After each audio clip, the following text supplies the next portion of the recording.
부산진 믿음의 가족 여러분, 하나님의 은혜와 평강이 오늘도 여러분의 가정과 일터 가운데 함께 하시기를 소망합니다. 오늘 말씀은 이사야서 13장 1절에서 22절입니다. 아모스의 아들 이사야가 바벨론에 대하여 받은 경고라. 너희는 민둥산 위에 기치를 세우고 소리를 높여 그들을 부르며 손을 흔들어 그들을 존귀한 자의 문에 들어가게 하라. 내가 거룩하게 구별한 자들에게 명령하고 나의 위엄을 기뻐하는 용사들을 불러 나의 노여움을 전하게 하였느니라. 산에서 무리의 소리가 나며 많은 백성의 소리 같으니 곧 열국 민족이 함께 모여 떠드는 소리라. 만군의 여호와께서 싸움을 위하여 군대를 검열하심이로다. 무리가 먼 나라에서 하늘 끝에서 왔으며 곧 여호와와 그의 진노의 병기라. 온 땅을 멸하려 함이로다. 너희는 애곡할지어다. 여호와의 날이 가까웠으니 전능자에게서 멸망이 임할 것이미로다. 그러므로 모든 손에 힘이 풀리고 각 사람의 마음이 녹을 것이라. 그들이 놀라며 괴로움과 슬픔에 사로잡혀 해산이 임박한 여자같이 고통하며 서로 보고 놀라며 얼굴이 불꽃 같으리로다.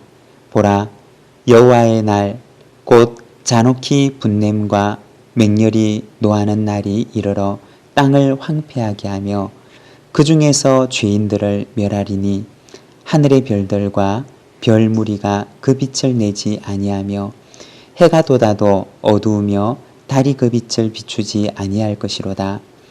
내가 세상의 악과 악인의 죄를 벌하며 교만한 자의 오만을 끊으며 강포한 자의 거만을 낮출 것이며 내가 사람을 순금보다 희소하게 하며 인생을 오빌의 금보다 희귀하게 하리로다.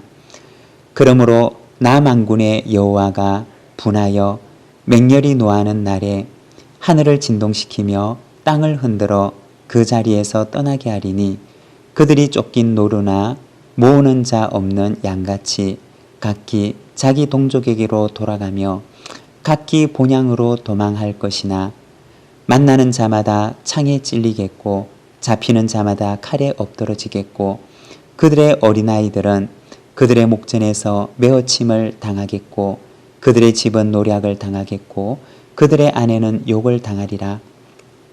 보라, 은을 돌아보지 아니하며 금을 기뻐하지 아니하는 메대 사람을 내가 충동하여 그들을 치게 하리니 메대 사람이 칼로 청년을 쏘아 죽이며 태의 열매를 긍휼히 여기지 아니하며 아이를 애석하게 보지 아니하리라.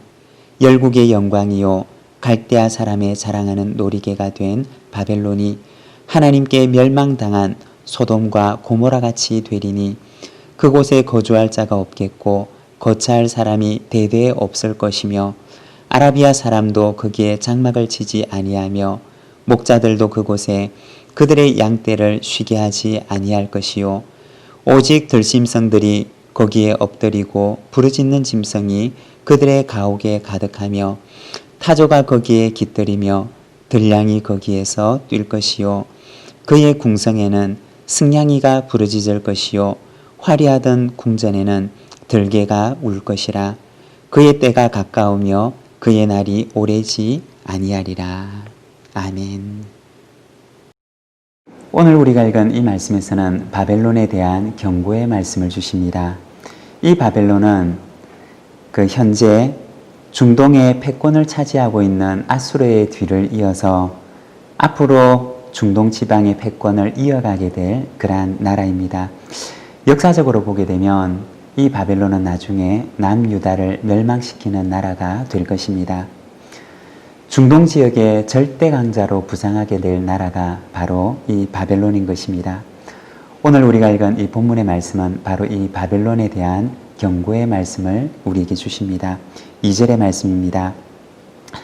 너희는 민둥산 위에 기치를 세우고 라고 말씀합니다.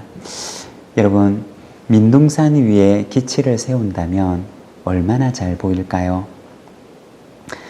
나무가 없는 그 빈산에 깃발을 세우게 되면 참 잘 보일 것입니다. 바로 이 민둥산 위에 깃발을 세우고서 하나님께서 군대를 모으시는 말씀을 보여주십니다. 여기서 너희는 이라고 말씀하시는데 이 너희라고 부르는 이들은 장차 바벨론을 멸망하게 하기 위해서 하나님께서 사용하실 나라들을 가리키는 것입니다. 17절의 말씀을 보면 이 사람들을 바로 메대 사람이라고 말씀하십니다.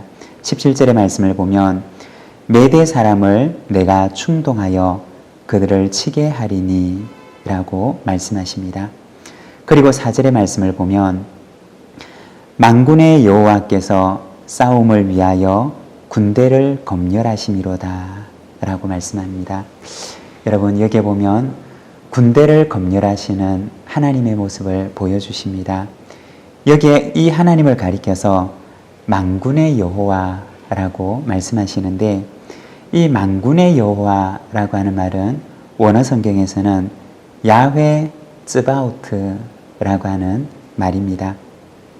이 츠바오트라고 하는 말은 군대라는 말의 복수형인데 다시 말해 군대들이라고 하는 의미를 가지고 있습니다. 성경에서 이 만군의 여호와, 다시 말해서 군대들의 여호와라고 하는 이 말씀이 나오게 되면 그 문맥 속에서는 많은 군대들 가운데서 이스라엘을 지키시는 하나님, 하나님의 백성을 보호하시는 그 하나님의 모습을 보여줍니다. 세상의 많은 군대들이 하나님의 백성들을 위협하지만 그러나 하나님께서 군대들의 하나님이 되신 그 하나님께서 이스라엘을 지키시고 하나님을 보호하신다라고 하는 그 문맥 속에서 이 만군의 여호와라고 하는 말씀이 사용되는 것입니다. 하나님의 절대 주권, 하나님의 보호, 온 세상의 주인이 되시는 그 하나님을 말씀해 주는 것입니다. 일반적으로 그 나라의 최고 권력자는 바로 그 나라의 군대 통수권을 가지고 있는 사람입니다. 고대 세계에서는 군의 최고 그 통수권을 가진 사람은 바로 왕입니다.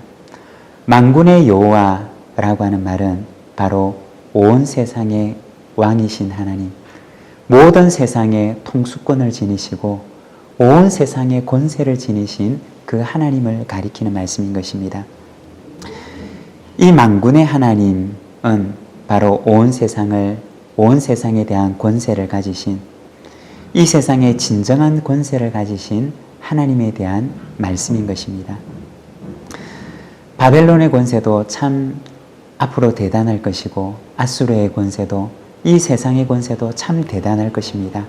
그렇지만 그것은 하나님의 입장에서 보면 너무나 잠깐 있는 권세라는 것입니다.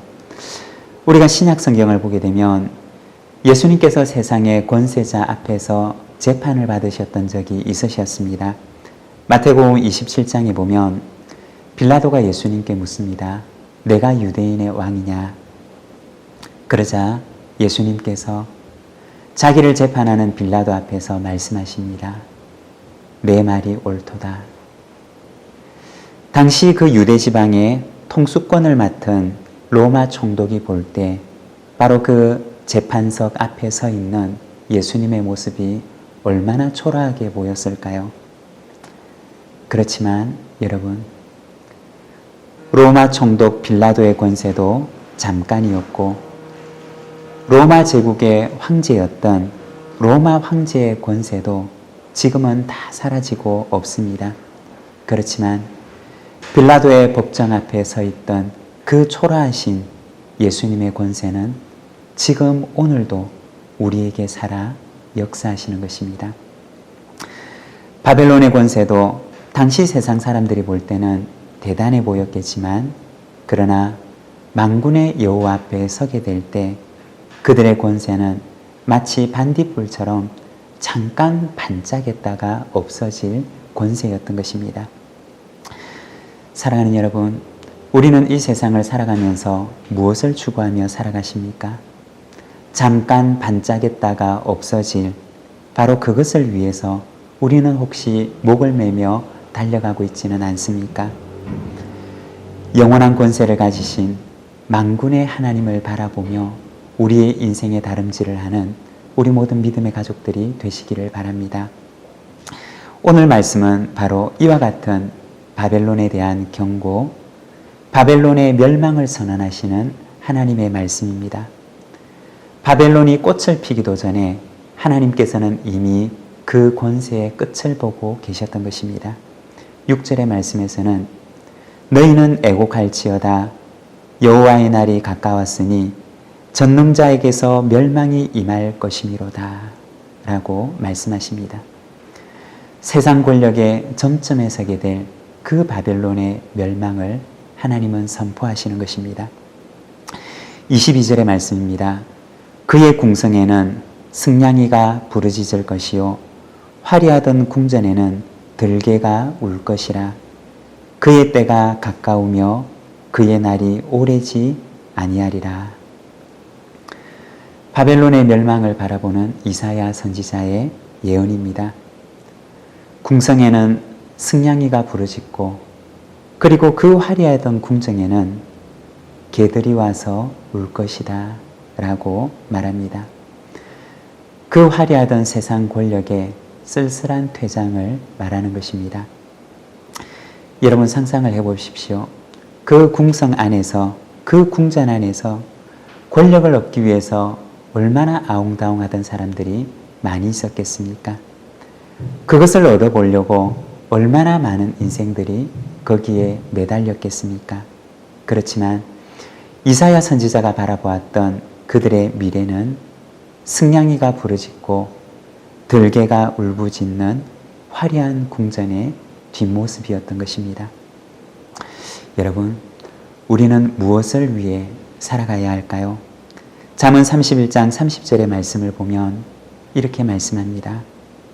고운 것도 거짓되고 아름다운 것도 헛되나 오직 여호와를 경외하는 여자는 칭찬을 받을 것이라. 고운 것도 거짓되고 그리고 아름다운 것도 헛된 것입니다. 그러나 오직 여호와를 경외하는 그 사람만이 하나님의 칭찬이 있을 것이다 라고 말씀하십니다. 곱고 아름다운 것을 향해 달려가는 우리의 인생이 아니라 영원한 가치가 있는, 영원한 하나님의 칭찬이 있는 여호와 하나님을 경외하는 삶을 살아가는 저와 여러분, 우리 모든 부산지인 믿음의 가족들이 되시기를 바랍니다.